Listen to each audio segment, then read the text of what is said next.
I was only 13 years old when I learned a truth that still shakes me to my core. Sometimes the people who are supposed to protect you are the very ones who can hurt you the most. My name is Louise Miller, though most people today know me as Grandma Lou. I'm 73 years old now, born in 1952 in a quiet suburb outside Philadelphia called Riverdale. I've lived a long life, raised children, taught hundreds of students, held my grandchildren in my arms, but there is a story I've carried silently in my heart for more than 60 years. A story I never told my own children until now. I want you to understand something before I go any further. Telling this story is not easy. Even after all this time, some memories still feel as raw as if they happened yesterday. So if you're listening to me right now, I want to thank you. Your presence here gives me the courage to finally speak. In 1965, my family looked ordinary from the outside. We lived in a small three-bedroom house. My father, George, was a truck driver who spent long weeks on the road. My mother, Connie, worked from home as a seamstress, ironing and sewing clothes for wealthy women in town. Our backyard was always filled with laundry lines, sheets dancing in the wind. I was the youngest child and the only girl after three boys. Anthony, 19. Joseph, 17, Robert, 15. To my father, I was a miracle. After three sons, he called me his little princess. When he came home from trips, he'd pull candy from his pocket just for me. He carried me in his arms until I was almost 11, even when I was too big for it. When he was home, I felt safe, completely safe, but my father was home less and less. His trips grew longer. Sometimes he'd be gone for nearly 3 weeks. And it was during one of those long absences that everything changed. It was March of 1965. I remember the day clearly because the weather felt strangely warm for early spring. My mother had gone out to deliver clothes and left me at home with my brothers. "Take care of the house, Louise," she said. "If you need anything, ask your brothers." That afternoon, I was standing at the kitchen sink washing dishes. The radio was playing softly. Everything felt normal until I sensed someone behind me. It was Anthony. He stood closer than he ever had before, too close. His voice sounded different. "Wrong, Louise," he said quietly. "You're becoming a young lady." A chill ran through my body. I tried to step away, but his hand closed around my arm. "What are you doing?" I asked. "Let me go. I'm just finishing the dishes."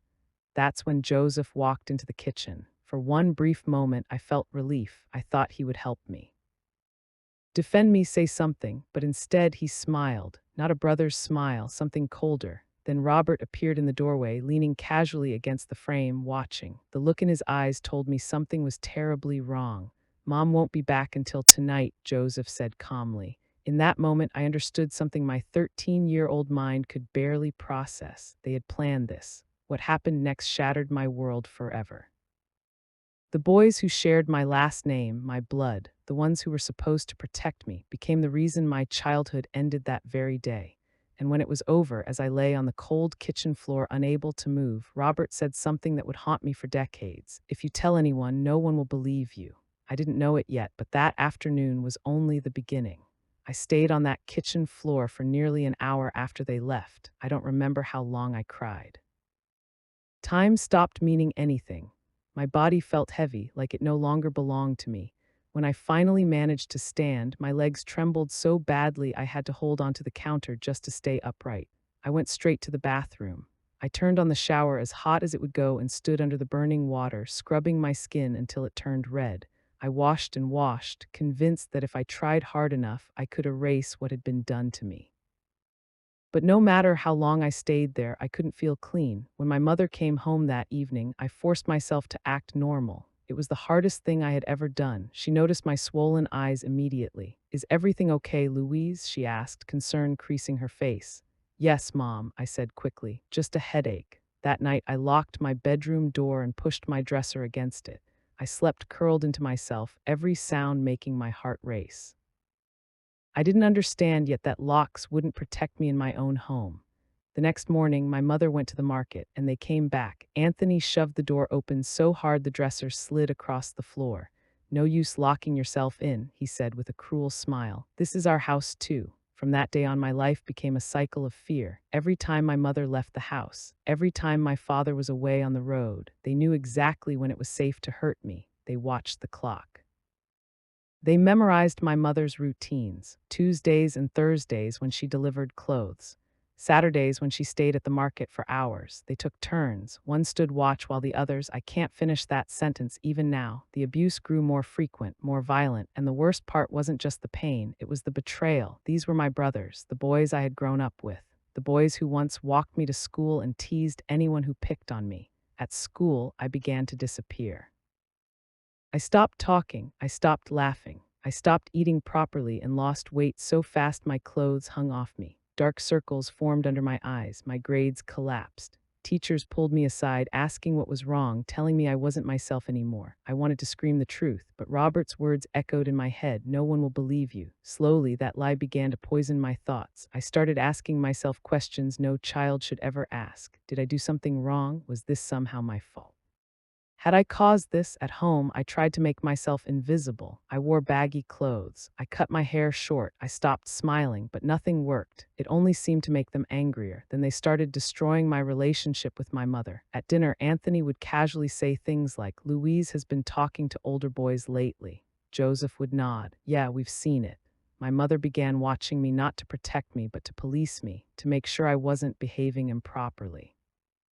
Each suspicious look from her felt like another wound. The only thing that kept me alive was my father. When he was home, they didn't touch me. He was my shield, my hero. I counted the days until his return like a prisoner marking time on a wall, but my body was breaking. I began bleeding outside my cycle. I had pains so intense they made me faint. Fevers came and went without explanation.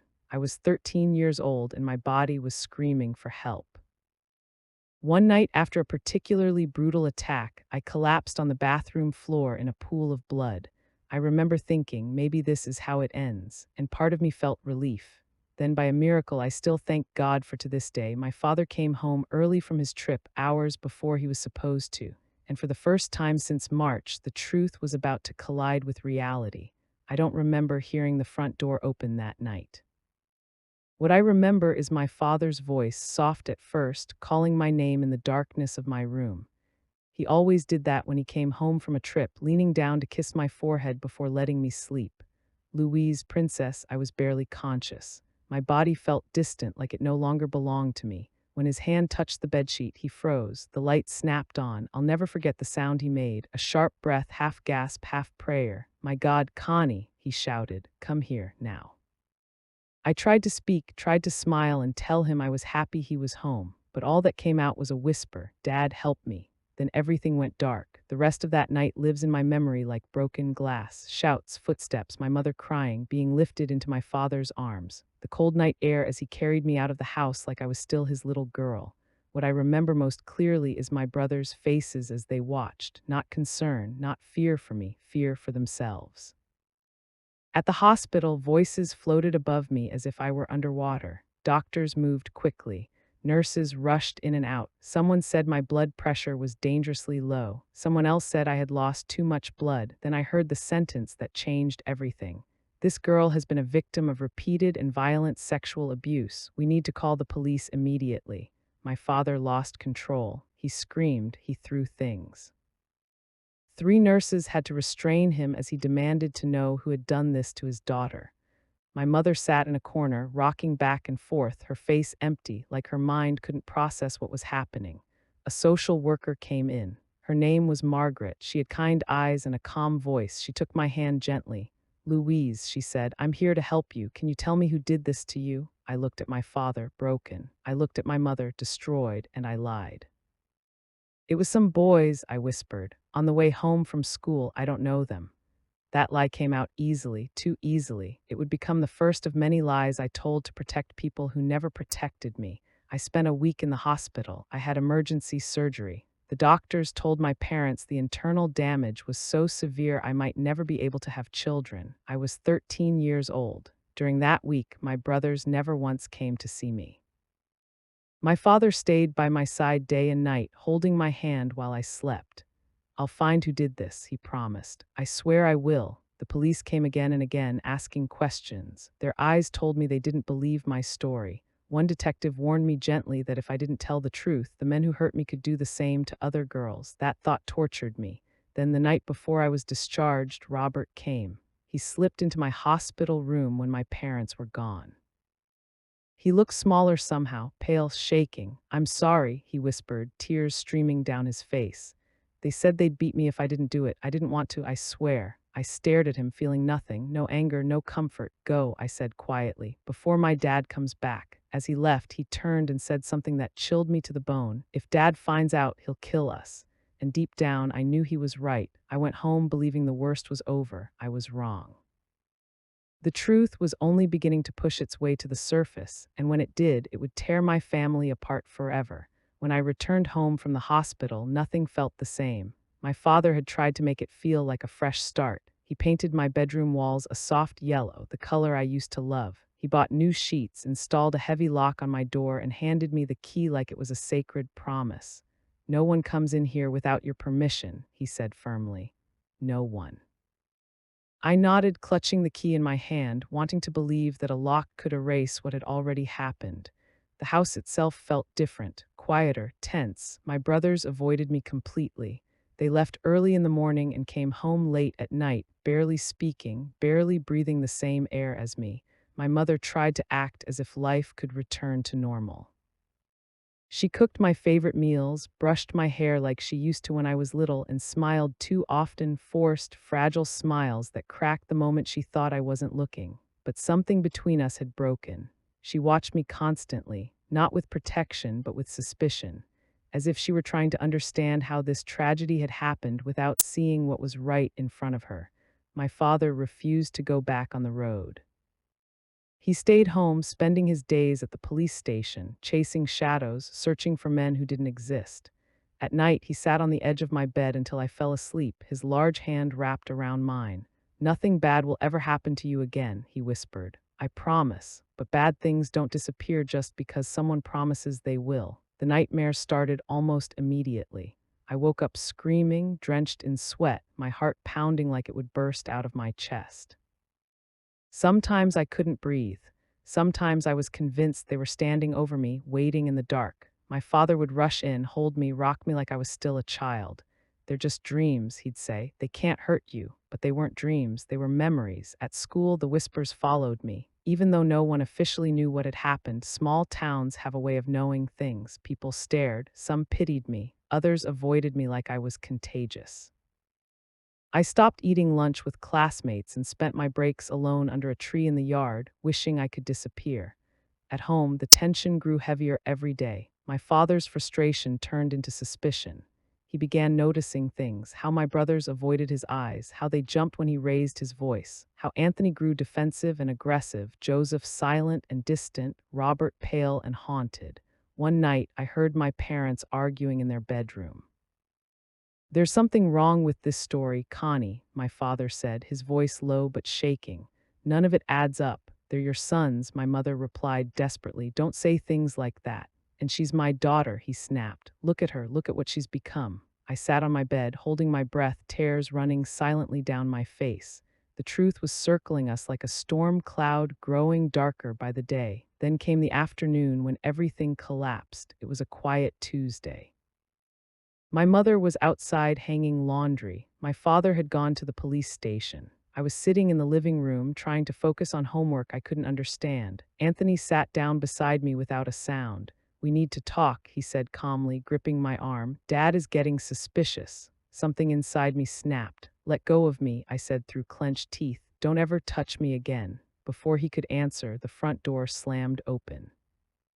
My father stood there, holding a folder of medical papers, his face pale, his eyes burning with something I had never seen before. "Get away from my daughter," he said, and in that moment I knew the lies were over. The air in the living room felt heavy, like the moments before a massive thunderstorm. Anthony's hand dropped from my arm as if he'd been burned. He tried to quickly pull that mask of Big Brother back over his face, but his eyes were darting toward the door. He was looking for an exit that didn't exist. My father didn't move. He stood like a mountain in the doorway, the folder of medical reports in his hand trembling. He had been to the police station, but he had also gone back to the hospital. He had asked the doctors the questions I was too terrified to answer. "Dad, I was just checking on her," Anthony said, his voice cracking with a fake concern that made my stomach turn. "She seemed upset." "Shut up," my father whispered. The quietness of his voice was more terrifying than any scream I had ever heard. I saw the way you looked at her. I saw how you jumped when I walked in. And I've been reading these reports, Anthony. The timing, the dates, the things the doctor said about repeated trauma happening right here, in this house. My mother came running in from the kitchen, sensing the shift in the atmosphere. She looked from my father's burning rage to Anthony's pale face and then to me, cowering on the edge of the sofa. "George, what is it? What has happened?" she cried, reaching for his arm. He shoved the folder toward her, his eyes never leaving Anthony. "The police don't have any suspects because there are no boys from school, Connie. The doctors say this has been happening for months. Every time I was on the road, every time I left her here, thinking she was safe with her own blood." The silence that followed was deafening. My brothers Joseph and Robert appeared at the top of the stairs, drawn by the shouting. They looked down like ghosts watching their own execution. My father looked up at them, and I watched his soul break in real time. He looked at each of his sons, searching for even a flicker of innocence. But all he found was guilt written in their downcast eyes and trembling hands. "Is it true?" he roared, his voice finally breaking into a sob of pure agony. "Did you touch your sister? Did you do this to my little girl?" No one spoke. Joseph looked at the floor. Robert began to cry quietly, hiding his face. But Anthony, the oldest, the one who had led them into the darkness, just stood there, his jaw set in a cold, defiant line. "Answer me," my father screamed, lunging toward Anthony and grabbing him by the throat. My mother threw herself between them, wailing, "No, George, stop. They're just boys. They didn't mean. It's a mistake. Louise is just confused. She's making it sound worse than it was." I looked at my mother, and in that moment, the last bit of love I had for her turned to ash. She knew. Somewhere in the dark corners of her heart, she had always known. She had chosen to protect her precious sons over her daughter's very life. She was willing to let me drown to keep them afloat. My father pushed past her with a strength I'd never seen. He slammed Anthony against the wall. The sound of the impact echoed through the house like a gunshot. "You were the oldest. You were supposed to be the man of the house when I was gone. You were supposed to protect her with your life. She was always your favorite." Anthony spat back, his face turning a deep, ugly red. "You treated her like a princess while we were nothing to you. We just took what we wanted." The confession hung in the air like poison. My father's hand pulled back, a fist fueled by years of hard work and a now shattered heart. He didn't see his sons anymore. He saw monsters. He hit Anthony with a force that sent him crashing to the floor, and for a terrifying second, I thought he might not stop until Anthony was dead. But then my father stopped. He looked at his shaking hands, then looked at me broken, small, and sobbing on the couch. He realized that more blood wouldn't wash away the stains on this family. He turned to my mother, his voice dead and hollow. "Get them out, all of them. Get them out of my house before I do something that can never be undone. And if you choose them, Connie, then you get out too." As my brothers scrambled to grab their things, realizing their sanctuary of lies had finally collapsed, I realized the truth hadn't set us free. It had simply burned the house down. The hours that followed the confrontation were a blur of shadows and slamming doors. My brothers didn't apologize. They didn't beg for forgiveness. Once the mask was off, they didn't even look at me. They packed their bags in a frantic, ugly silence, moving through the hallways like thieves caught in the act. My father stood by the front door, his arms crossed, his face a mask of stone. He watched them leave one by one. Anthony went first, his lips swollen, his eyes full of a simmering hatred that told me he felt like the victim. Joseph followed, silent as always. And then there was Robert, the youngest of the three. Stopped for a split second, looking at me with those big, watery eyes, but the moment he saw my father's gaze, he bolted out into the night. Then it was just the three of us. My mother, my father, and me. My mother sat at the kitchen table, her head in her hands. She wasn't crying for me. She was crying for the boys she had just watched walk out of her life. "How could you do that, George?" she whispered, her voice trembling. "They have nowhere to go. They're just children. You've thrown them to the wolves." "They are the wolves, Connie," my father replied, his voice sounding older than I'd ever heard it. "And if you ever mention their names in this house again, you can join them on the street. I won't have the air my daughter breathes poisoned by the memory of what they did."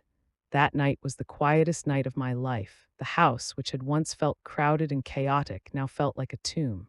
Every creak of the floorboards, every gust of wind against the window felt magnified. I stayed in my room, the new lock turned tight, staring at the yellow walls my father had painted for me. I should have felt safe. I should have felt relieved. But all I felt was a crushing weight of guilt. I had broken my family. I had taken a mother's sons away. I had turned my father into a man who used his fists. I was 13, and I felt like I was carrying the sins of the entire world on my narrow shoulders. In the weeks that followed, the town changed. Word got out, not the whole truth, but enough of it. My brothers had disappeared, and suddenly the Miller family was the subject of every hushed conversation at the grocery store. My mother stopped going out entirely. She spent her days in a darkened living room, the sewing machine silent, the laundry lines in the backyard empty and sagging. She wouldn't look at me. When we passed in the hallway, she would press herself against the wall as if I were a ghost she was trying to avoid. Her silence was a different kind of abuse, a cold, sharp rejection that told me I was the reason her heart was broken. My father tried. God, he tried so hard. He quit his long-haul trucking job and took a position at a local warehouse so he could be home every single night. He cooked dinner, burnt toast and canned soup, and tried to make conversation about my schoolwork or the weather, but the light in his eyes had gone out. He looked at me with so much pity and pain that it hurt to look back at him. I realized then that we weren't a family anymore. We were three strangers living in a crime scene. One afternoon, about a month after they left, I found a letter shoved under the front door. It had no return address, just my name written in Robert's messy handwriting. My heart hammered against my ribs as I opened it. "We're in the city," it read. "Anthony says it's your fault we're cold. He says you'll pay for what you did to us."